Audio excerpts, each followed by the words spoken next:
Sur ce graphique, vous avez la décomposition de 2015 à 2016 par marché de destination.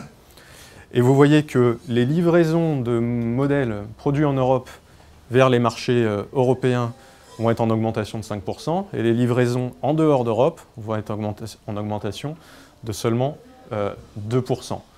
Autrement dit, les ventes en Europe cette année vont croître plus que la production en Europe.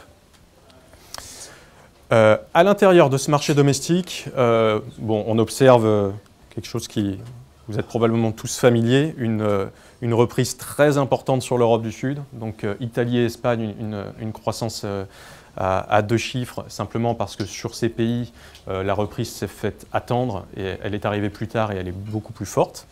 A contrario, le Royaume-Uni a terminé son cycle de reprise. Il a déjà atteint depuis quelque temps, depuis 2 ans je crois, des niveaux historiques, et nous considérons qu'il atteint un plateau cette année.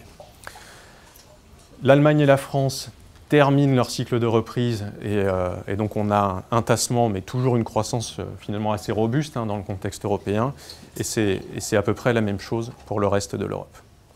Donc au final, plus 5%, avec, comme je disais, un tassement sur la fin d'année.